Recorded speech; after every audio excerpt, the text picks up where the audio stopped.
बंधुवर जय माता दी। आपका अपने चैनल आचार्य डीसी शर्मा पर हार्दिक स्वागत है और सबके लिए मंगल कामना करते हुए एक रोचक विषय लेकर आपके साथ उपस्थित हैं। और विषय है मकर संक्रांति। मकर संक्रांति क्यों होती है, इसका मकर संक्रांति नाम क्यों है, इसका महत्व क्या है और इस मकर संक्रांति पर आप क्या क्या शुभ अशुभ फल प्राप्त करेंगे। मकर संक्रांति से देश दुनिया पर, आपके सभी व्यक्तियों पर, प्राणियों पर क्या असर होगा, इसके बारे में आज चर्चा करेंगे। और राशिवार आप क्या आप फल पाएंगे, शुभदायक फल क्या आप शुभ फल पाएंगे, ये इसकी चर्चा करेंगे। और बताएंगे कि आप राशिवार क्या उपाय करेंगे, क्या दान करेंगे, जिससे आपको आगे 3 महीने तक इसके शुभ परिणाम प्राप्त हों। तो अब चलते हैं। ऐसा कोई भी अपने देश का, भारत का ऐसा कोई भी पर्व नहीं होता जिसका संबंध, जिसका रिश्ता ज्योतिष से या ज्योतिष से और ग्रहों से नहीं होता। इस प्रकार से ग्रहों से नियंत्रित सारी दुनिया है, ज्योतिष से नियंत्रित, ज्योतिष के मार्गदर्शन से शुभ फल प्राप्त होते हैं और ग्रहों से सारी दुनिया नियंत्रित होती है। तो ग्रहों से, राशियों से संबंध बनाते हुए सभी व्रत पर्व हमारे देश के, हमारे भारतीय परंपरा के सभी पर्व यहाँ पर प्रारंभ होते हैं, आते हैं। नववर्ष की शुरुआत आती है। ये भी हमारे यहाँ इस समय विशेष परिणाम लेकर के मकर संक्रांति के रूप में नववर्ष की प्रारंभ, अंग्रेजी नववर्ष की प्रारंभ होती है। तो इस प्रकार से इस नववर्ष में 2025 में, सन 2025 में ये सबसे हमारा हिंदुओं का, हमारे सनातन धर्म का सबसे पहला पर्व ये होता है, जिसमें 13 जनवरी को हमारे सिख भाइयों द्वारा, सिख समाज के द्वारा लोहड़ी पर्व नाम से मनाया जाता है। बहुत बड़े भूभाग में मनाया जाता है। इसके साथ ही अगले दिन 14 जनवरी को हमारे यहाँ इसको मकर संक्रांति का पर्व मनाया जाता है। तो ये पर्व ऐसा है यहाँ से जीवन में शुभता की शुरुआत होती है। मकर संक्रांति के पर्व के, मकर संक्रांति के दिन से सूर्य में ऊर्जा बढ़ती है। सर थोड़ी सी गर्मी से बढ़ने लगती है और सर्दियों से विशेष ठिठुरन से राहत मिलती है। तो इसलिए ये पर्व विशेष शुभदायक परिणाम देने वाला होता है। और इस पर्व के साथ छोटे छोटे उपाय करके आप पूरे साल को बेहतर बना सकते हैं, अपने समय को बेहतर बना सकते हैं, शुभदायक बना सकते हैं। तो इस प्रकार से सबसे पहले जानते हैं कि आखिर संक्रांति होती क्या है। तो संक्रांति एक निश्चित वायुमंडल के निश्चित भागों को, 12 भागों में वायुमंडल को हमारे पूर्वजों के द्वारा बांटा गया है। इसी में इसको परिक्रमा मार्ग मानते हुए 12 भागों को, जैसे जैसे ग्रह एक एक भाग को पार करते हैं, उसी प्रकार से उनके आते हैं अनेक तरह की शुभ अशुभ फल संसार को, प्राणियों को, वायु स्थान वस्तु और प्राणियों को प्राप्त होते हैं।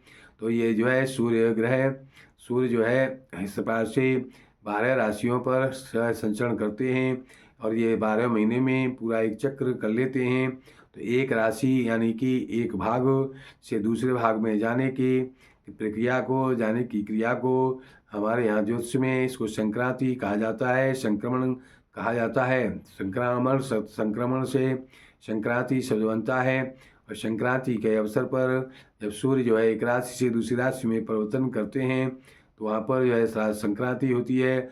और ये राशियों के हिसाब से इनके नाम होते हैं।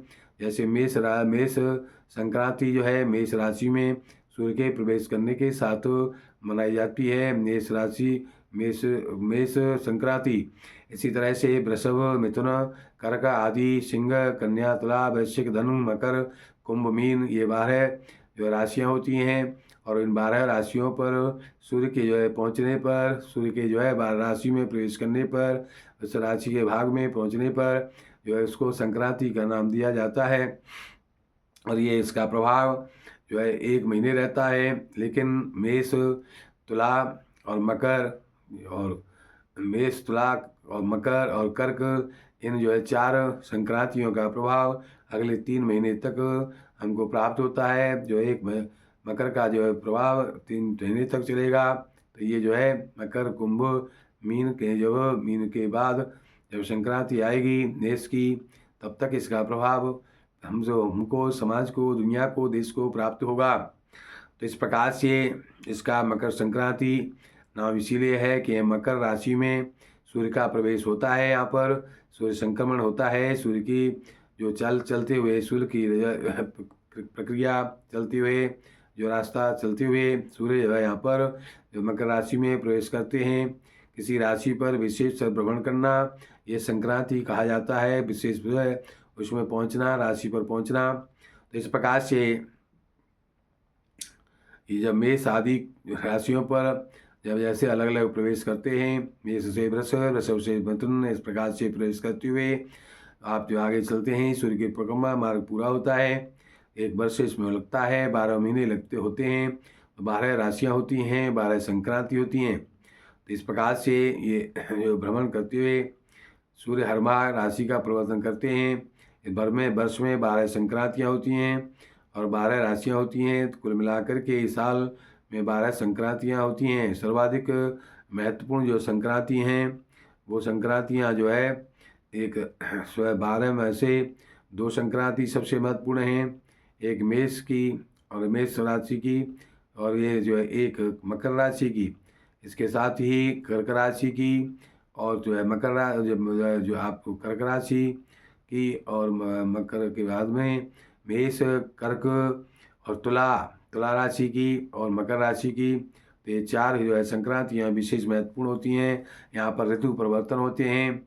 जैसे मकर राशि से थोड़ा सा गर्मी ऊष्मा का प्रभाव बढ़ेगा, ये अग्नि तत्व का जो है प्रभाव दिखाई देने लगा।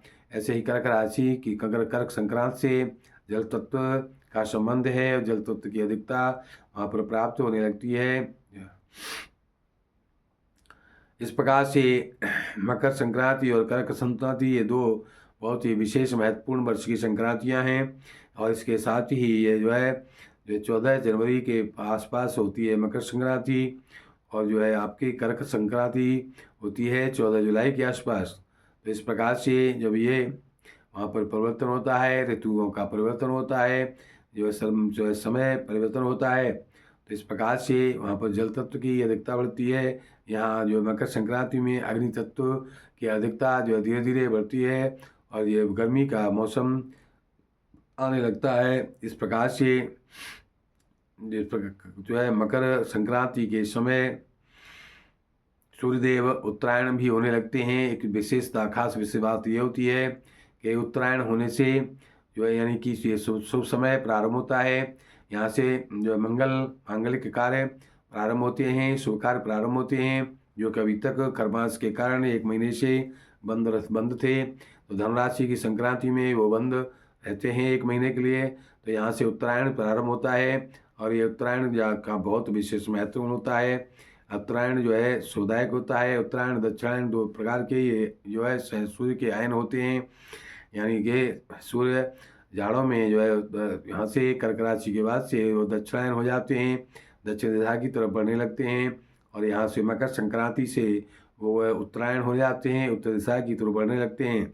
तो ये उत्तरायण बहुत ही पवित्र होता है, शुभदायक होता है।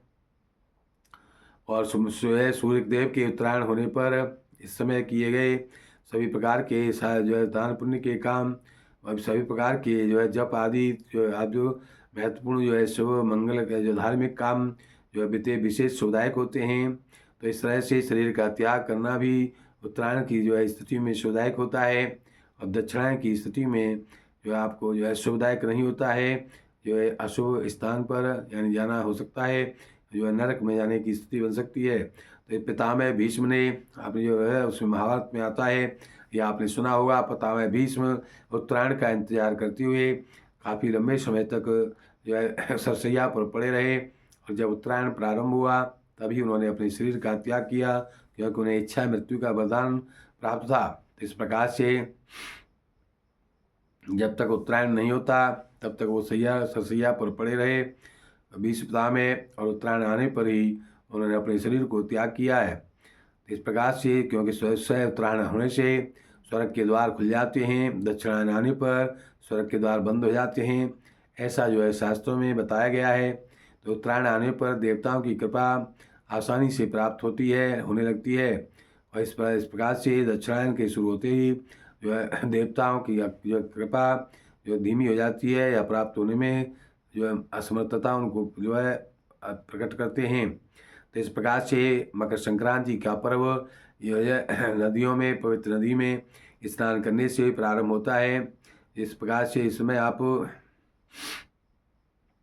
मकर संक्रांति वाले दिन आप क्या करेंगे, ज्योतिष से इसका क्या संबंध है ये बताते हैं। तो यहाँ पर सूर्य और शनि का संबंध इस पर्व से होने से ये काफ़ी महत्वपूर्ण हो जाता है। यह सूर्य जो है मकर राशि में जा रहे हैं, तो मकर राशि शनि की राशि है और शनि की राशि में सूर्य का जाना, सूर्य शनि का संबंध जो स्पष्ट जो है रूप से सबको दिखाई देता है। तो इस वजह से कहा जाता है कि सूर्य भगवान अपने पुत्र के घर जो आते हैं वर्ष में एक बार, एक वर्ष बाद अपनी जो है मकर राशि में जो प्रवेश करते हैं, तो वो अपने शनि पुत्र जो इनका शनि है उस शनि के घर में आप जो पहुंचते हैं, आते हैं। इसलिए ये पर्व धूमधाम से मनाया जाता है। सूर्य और शनि का संबंध होने की वजह से ये जो है पर्व काफ़ी महत्वपूर्ण हो जाता है। इस प्रकार से इस त्यौहार पर सूर्य अपने पुत्र शनि के घर में आते हैं, मकर राशि में आते हैं, इससे आपको जो है शुभदायक परिणाम प्राप्त होते हैं। सूर्य शनि का मिलन जो है खरमास की समाप्ति कराता है। जो एक महीने से जो खरमास चल रहा था, शुभ मांगलिक कार्य बंद थे, वो सभी प्रारंभ हो जाते हैं और खरमास की समाप्ति होती है यहाँ से और शुभ कार्यों की शुरुआत होती है। अगर आपके जन्मांक में, अगर आपकी कुंडली में सूर्य या शनि की स्थिति किसी प्रकार से ठीक नहीं है, खराब है, तो आप इस समय सूर्य या शनि की स्थिति को ठीक करने के लिए, सूर्य और शनि के अशुभ प्रभावों को कम करने के लिए, उनके शुभ प्रभाव शुभ फलों को प्राप्त करने के लिए, शुभ फल जो है उनके शनि सूर्य के शुभ जो है प्रभाव को प्राप्त करने के लिए आपको जगह से परिवार में रोग शोक कलह शांति की स्थिति आपको प्राप्त अगर हो रही है, तो आप जो है इस समय जो है उपाय करके आप निश्चय ही जो है अपने ग्रहों को सूर्य और शनि की शुभ स्थिति को प्राप्त कर सकते हैं। तो इस प्रकार से आप इस समय नवान्न बना करके, नवान्न की खिचड़ी, नए अन्न की खिचड़ी बना करेंगे रसोई घर में, और आप जो है नवग्रहों को आप नियंत्रित करेंगे। इस प्रकार से नवग्रहों की इस समय पूजा की जाती है, नवग्रहों के अधिपतियों की पूजा की जाती है। इस प्रकार से जो है घर में करने से सुख समृद्धि प्राप्त होती है। इस पर आप और पूजा का विशेष आपको जो है बताते हैं कि संक्रांति पर आप ये विशेष उपाय करके, विशेष प्रयोग करके, पूजा उपासना करके अपनी कुंडली के सूर्य को, अपने सूर्य शनि को, दोनों को आप बेहतर बना सकते हैं। इस प्रकार से ऐसा करने से जीवन में सुख शांति और समृद्धि आपको प्राप्त होगी। इस बार ये अब जानते हैं कि मकर संक्रांति 2025 की इसमें खास क्यों है कि सूर्य का किसी राशि में प्रवेश करना ही संक्रांति होता है। इस प्रकार से 14 जनवरी को प्रातः 9:03 पर सूर्य मकर राशि में प्रवेश करेंगे। यहाँ पर इस समय उस दिन जो है विशेष सूर्य संक्रांति यानी मकर संक्रांति का पर्व मनाने का वो दिन होगा, 14 जनवरी सन 2025।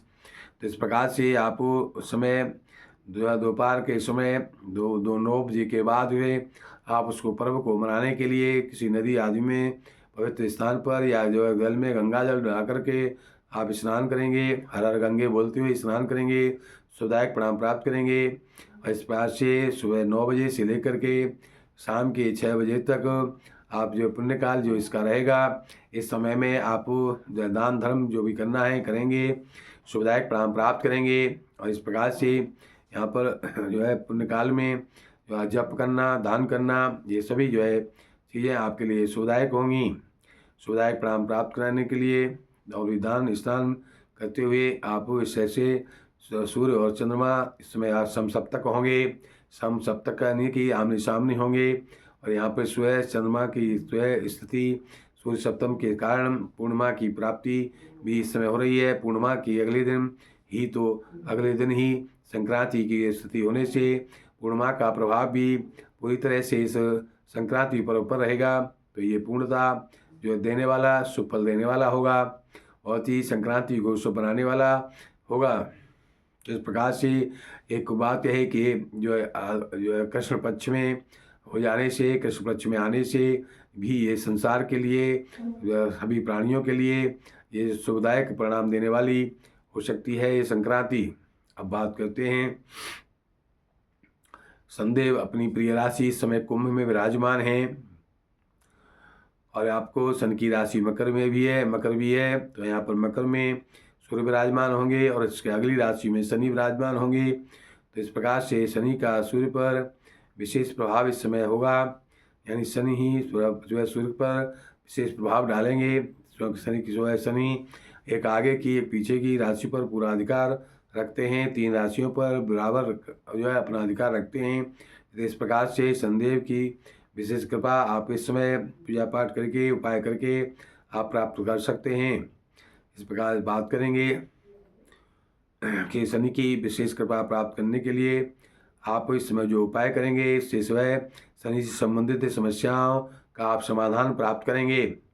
इस प्रकार से मकर संक्रांति इस बार सारे शुभ संयोग लेकर आई है। तो इस प्रकार इसका आप विशेष उसका उपयोग करेंगे और दान धर्म करके इसमें हम आप जो है शनि से संबंधित और सूर्य से संबंधित जो वस्तुओं का ज़्यादा से ज़्यादा दान करेंगे, शुभदायक परिणाम प्राप्त करेंगे। ये दान किसी ज़रूरतमंद को, किसी आप सात्विकी व्यक्ति को और या किसी मजदूर को, मजदूर व्यक्ति को अगर आप करते हैं, सात्विकी ब्राह्मण को करते हैं, शुभदायक परिणाम प्राप्त कर सकते हैं। इस प्रकार से अब बात करते हैं ये जो है आपकी राशि के हिसाब से किस प्रकार से आपको प्रभावित करेंगे। तो ये सूर्य का राशि परिवर्तन बताते हैं कि सुबह सुबह आप कैसे इसको मनाएंगे। स्नान करेंगे, स्नान करके सूर्य को अर्घ्य दें, शुभदायक परिणाम प्राप्त होगा।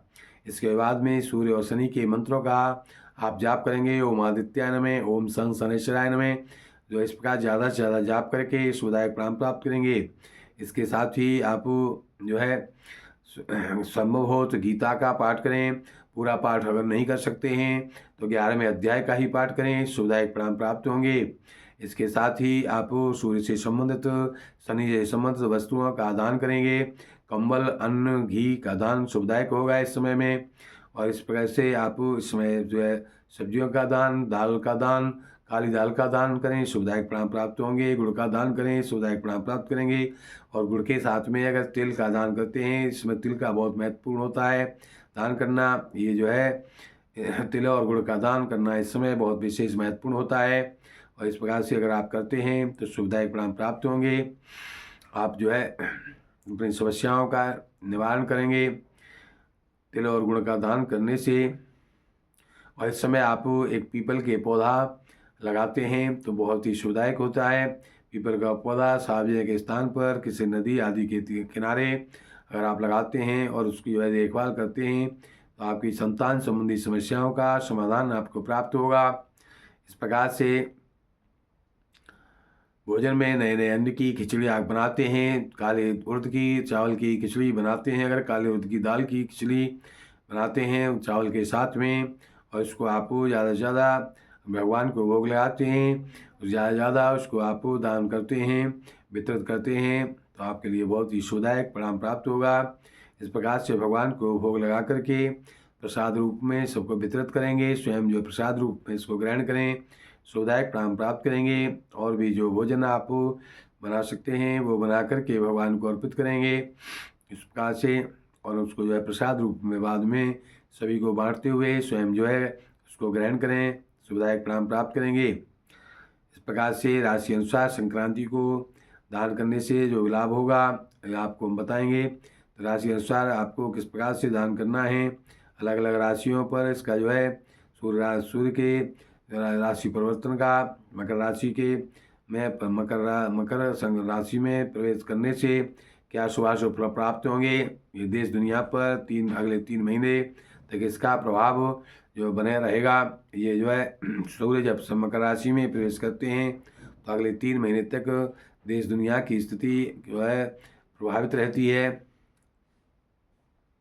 14 जनवरी से लेकर के 15 अप्रैल तक के समय में जो है इसका प्रभाव रहेगा इस मकर संक्रांति का। अब बात करते हैं मकर कुंभ लगा है उस समय उदय हो रहा है, जिसमें मकर संक्रांति प्रवेश कर रहे हैं। चंद्रमा मंगल के साथ कर्क राशि में विद्यमान होंगे। मंगल का संबंध सूर्य और शनि दोनों से बना हुआ रहेगा। इस तरह से कुंडली के 6, 8, 12 भावों में ये पाप ग्रह विद्यमान रहेंगे और यह स्थिति अगले 3 महीने में दुर्घटनाओं को, आतंकवादी घटनाओं को अगले 3 महीने में विशेष रूप से जो है जन्म देगी। जो है जनधन हानि की संभावनाएं इसमें बढ़ेंगी और जनधन हानि के कारण जो बड़े पद पर लेके बैठे हुए लोगों को भी इस समय राजनीति के और बड़े पदों पर बैठे लोगों को भी कुछ हानि की संभावना होगी। तो देश दुनिया में भी इसका बुरा बहुत प्रभाव जो है दिखाई देगा। तो इस प्रकार से आप अपनी राशि के अनुसार उपाय करके उनको जय शनि को, सूर्य को सौदायक अपने लिए बनाएं तो आपके लिए अच्छा होगा। इस प्रकार से किसी विख्यात व्यक्ति के अवसान की स्थिति भी इस समय बन सकती है। किसी जो है बहुत महत्वपूर्ण और जो विख्यात व्यक्ति इसमें देश दुनिया से जो है रुखसत हो सकते हैं। पूरी जो है ये 3 महीने बड़ी हलचल देने वाला, उथल पुथल देने वाला ये समय होगा। सूर्य शनि का जो है मिलन, ये 3 महीने का जो है प्रभाव, 3 महीने तक चलने वाला प्रभाव। तो बात करेंगे कि मेष राशि वालों को इस राशि परिवर्तन से, मकर संक्रांति से क्या प्रभाव दिखाई देगा। तो मेष से लेकर के मीन राशि के लोगों को इसका हम अगले अंक में आपको बताएंगे कि आपको क्या शुभ अशुभ फल प्राप्त होंगे और आप क्या छोटा सा उपाय करके अपनी जो है स्थितियों में सुधार लाएंगे और अपने जो है अपने लिए इस राशि के परिवर्तन को, मकर संक्रांति के पर्व को आप अपने लिए शुभदायक कैसे बनाएंगे, क्या उपाय करेंगे, इसके लिए बने रहिए हमारे साथ। सभी के लिए मंगल कामना करते हुए देते हैं वाणी को विराम, बोलते हैं जय माता दी, जय मकर संक्रांति भगवान, जय मकर संक्रांति पर्व के अधिपति भगवान। इस प्रकार से सूर्य बजाय श्री सूर्य भगवान, जय श्री शनि भगवान।